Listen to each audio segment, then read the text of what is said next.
அனைவருக்கும் வணக்கம். பனை சொசைட்டியில் இன்றைக்கி என்ன ப்ரோமோ நினச்சின்னு பார்க்கலாம். சரவணன் தங்கமயில் ஒரு வழியாக ஊருக்கு கிளம்பி சென்னைக்கு போயிடுறாங்க. ஆட்டோலேருந்து இறங்குறாங்க. எவ்வளோ பாச்சு அப்படின்னு சரவணன் கேட்குறாரு. 150 ரூபா சார் அப்படின்ட்டு 150 ரூபா எடுத்து கொடுக்குறாங்க. தங்கமயில் வந்துடுறாங்க. ஐயோ பார்க்குறதுக்கு இவ்வளோ பெரிய ஹோட்டலாக இருக்குது, இன்னும் உள்ளே போனால் அட்வான்ஸ் கேட்பாங்களே, ஐயோ சரவணன் மாமா கிட்ட நான் என்ன சொல்ல போகிறேனோ, மாமா என்ன சொல்ல போகிறாங்களோ பயமாக இருக்கே அப்படின்னு சொல்லிட்டு பயந்துக்கிட்டே உள்ளே நுழையிறாங்க. அதுக்கு முன்னாடி இங்கே வந்து மீனா செந்தில் அவங்கள கட்டுறாங்க. மீனா வந்து அப்போ வந்து ரொம்ப ஹாப்பியாகிறாங்க. இந்த உலகத்தில் இப்போ ரொம்ப ரொம்ப ஹாப்பியாக இருக்கிறது நான் தான் தெரியுமா அப்படிங்கிறாங்க. ஏன் அப்படி சொல்கிறேன்னு, நிஜமாகவே எனக்காக நீங்கள் என் அப்பா கிட்ட போய் பேசியிருக்கீங்க, என் அப்பா கிட்ட போய் சண்டை போட்டிருக்கீங்க, எங்கள் அப்பாட்ட போய் நான் கவர்மெண்ட் வேலை கண்டிப்பாக வருவேன்லாம் பேசியிருந்துருக்கீங்க. இதை விட வேறு பெரிய மாப்பிள்ளை, வேறு இதை விட சந்தோஷமாக வச்சுக்கிற மாப்பிள்ளை அவர் பார்த்து என்னை முடிச்சு வச்சுப்பாரா? இல்லை அப்புறம் என்ன அவருக்கு, உங்களை மாப்பிள்ளைன்னு ஏற்றுக்கிறதுக்கு அப்புறம் என்ன அவருக்கு, அப்படின்னு அவர் திமிரா இருக்காரு அப்படிங்கிறாங்க. இல்லை மீனா, இருந்தாலுமே உங்கள் அப்பா வந்து கவர்மெண்ட் வேலை தான் சொல்கிறாரு, நான் கண்டிப்பாக உனக்காக கவர்மெண்ட் வேலையில் படித்து பாஸ் ஆகி வேலையில் சேருவேன் பாரு அப்படிங்கிறாங்க. எனக்கு இது போதுங்க அப்படிங்கிறாங்க. சரி என்னை அப்படி பார்க்காத மீன், எனக்கு ஒரு மாதிரி வெக்கமாக இருக்கல அப்படின்னு சொல்லி செந்தில் சொல்கிறாரு. நெக்ஸ்ட்டு கதிர் ராஜியை காட்டுறாங்க. அனாராக்கு வந்து கதிர் வந்து பேசிகிட்டு இருக்காரு. பேசி முடிச்சக்கப்புறம் சொல்கிறாங்க, சரி உனக்கு இப்போ காலேஜ் ஃபீஸ் எப்போ கட்டணும் அப்படிங்கிறாங்க. அதுவும் உனக்கு கட்டும் போது தான் எனக்கும் வேறு என்ன அப்படிங்கிறாங்க. சரி வேறு உனக்கு நோட்டு பேனா அந்த இது எல்லாமே உனக்கு ஓகே தானே, என்ன வேறு எதுவும் தேவைப்படுதா அப்படிங்கிறாங்க. இல்லை அதை அன்றைக்கி கொடுத்ததே நிறையா தான் இருக்குது, அதெல்லாம் ஒன்றும் தேவையில்லை அப்படிங்கிறாங்க.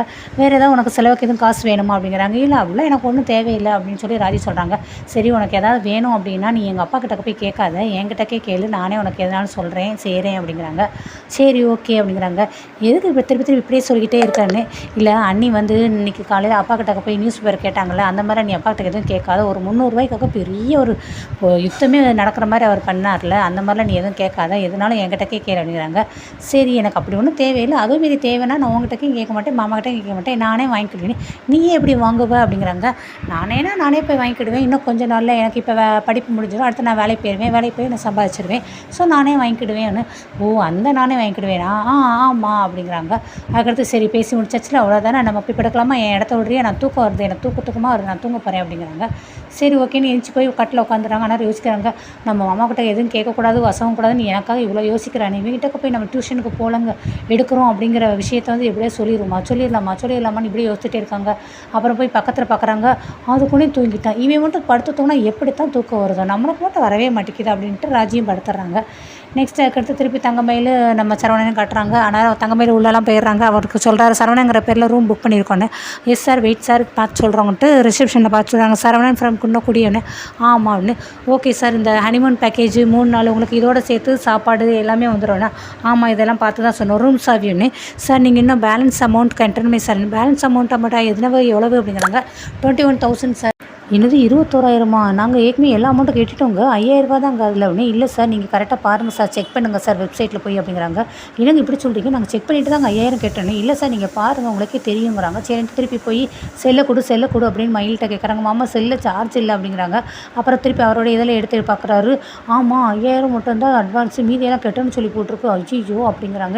ஏமில் இதெல்லாம் நீ பார்க்குறதே கிடையாது, திருப்பி எத்தனை கேட்டேன் நான், இதை பார்த்துட்டியா அப்படின்னு சொல்லி. நானாவது பார்க்குறேன்னு சொல்லிருக்கு. இல்லை நானே பார்த்துருவேன் கேட்டேன், இப்போ பாரு இப்படி இருக்குது, அப்பா கிட்ட போய் நான் என்ன சொல்ல முடியும் அப்படிங்கிறாங்க. கரெக்டாக அவங்க அப்பாவும் ஃபோனை போட்டுறாரு. ஐயோ அப்பா தான் ஃபோன் போடுறாங்க, இப்போ அப்பாட்ட நான் என்ன பேச அப்படிங்கிறாங்க. கோமதிகிட்ட கேட்டுட்டு இருக்காங்க, அவன் ஃபோன் போட்டானா வச்சானா இல்லை அப்படின்னு. நீங்களே போடுங்க, அவரும் ஃபோனை போட்டுறாரு. என்னடா ஊருக்குலாம் போயிட்டீங்களா, ரூம்க்குலாம் போயிட்டீங்களா, என்னடா ரூம் ஃபோன் போடுவோம் பார்த்தா ஃபோனே போடலை. இல்லைப்பா இப்போ தான் வந்தோம் அப்படிங்கிறாங்க. சரி ரூம் வசதியில் நல்லா இருக்கா, பார்க்குறதுக்கு ரொம்ப சின்னதாக தெரிஞ்ச மாதிரி இருந்துச்சு, ஆனால் உள்ளே போனால் பெருசாக இருக்கா எப்படி இருக்குன்னு. அதெல்லாம் நல்லா இருக்குப்பா அப்படின்ட்டு சரி இவர் வச்சிடறாரு. வேறு அப்பா கேட்டாங்க, இப்போ அப்பாட்ட எப்படியே சமாளிச்சிட்டேன், இப்போ என்ன பண்ணுறது, சரி நான் போய் அந்த 5,000 ரூபா வாங்கிட்டு வந்து அதுலேருந்து ஏதாவது நம்ம வேறு ஏதாவது எங்கேயே பிடிக்கலாமான்னு சொல்லி நான் பார்க்குறேன் அப்படிங்கிறாங்க. போய் கேட்டால் இல்லை சார் நாங்கள் அட்வான்ஸ் தர மாட்டோம், அதிலே டேர்ம் அண்ட் கண்டிஷன்லாம் எழுதிருக்குமே அப்படிங்கிறாங்க. ஐயோ நாங்கள் தான் தங்கவே இல்லையே, அப்புறம் ஏன் எங்கள் ரூபா கொடுக்க மாட்டேங்கிறீங்க, கொடுக்கலாம்ல அப்படின்னு சரவணன் கேட்குறாரு. இல்லை சார் இந்த ஹோட்டலோட ரூல்ஸே அப்படி தான் அப்படிங்கிறாங்க.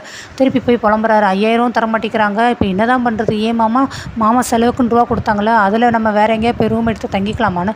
நம்ம ஏற்கனவே இங்கே ரூம் எல்லாம் புக் பண்ணிட்டோங்கிறனால அப்பா செலவுக்கு கம்மியாக தான் காசு கொடுத்தாரு, இதில் எப்படி நம்ம மேனேஜ் பண்ணுறது, ஐயோ இப்போ நான் என்ன தான் செய்கிறது அப்படின்னு சொல்லி யோசிச்சுட்டே இருக்காங்க. அடுத்து தங்கமயில் அவங்க அம்மா ஃபோன் பண்ணுறாங்க.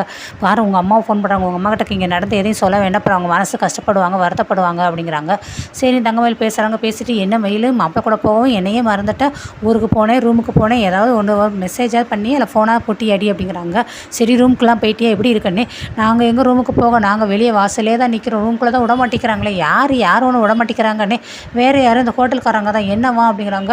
நான் தான் உன்னை அப்போதே வீட்டில் சொன்னேன்லம்மா, நான் உண்மையை சொல்லிடுறேன், வேண்டாம் நீ இல்லை இருக்கட்டும் இருக்கட்டும் அங்கே போய் மேனேஜ் பண்ணிக்கிடுவீங்கன்னு சொன்னீங்களே, இப்போ பாரு 5000 தவிர்த்து மீற 21,000 கேட்குறாங்கண்ணே. 20,000 தான்டி சொன்னேன், இதுக்கு 1000 கூட கேட்குறாங்கண்ணே. ஆமாம் இப்போ அது ரொம்ப முக்கியம், ஜிஎஸ்டி டேக்ஸ் எல்லாம் சேர்த்து சொல்கிறாங்கம்மா அப்படிங்கிறாங்க. அப்படியா, சரி மாப்பிள்ளையை கட்ட சொல்ல வேண்டியதானே, அவர் கையில் ரூபா இல்லையேம்மா அப்படிங்கிறாங்க. ரூபா எல்லாமே உனக்கு ஹனிமூன் கூப்பிட்டுருக்காங்க, அங்கே எவ்வளோ தூரம் போயிருக்காரு அப்படிங்கிறாங்க. நீ இப்போ என்னம்மா பண்ண சொல்கிற அப்படிங்கிறாங்க. சரி மாப்பிள்ளை கையில் ஃபோனை கூட நான் பேசிக்கிறேன்னு.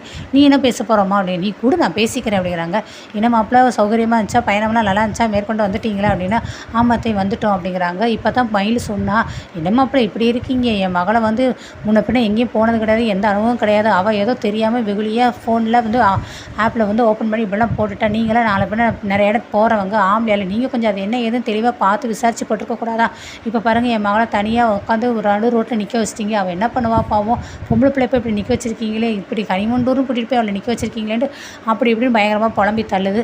ஸோ இதுலேருந்து சரவணன் வந்து எப்படி மயிலுக்கு வந்து ரூபா கட்ட போகிறாங்க, யார் இவருக்கு ஹெல்ப் பண்ண போகிறாங்க அப்படிங்கிறத நம்ம இன்னும் தொடர்ந்து பார்க்கலாம்.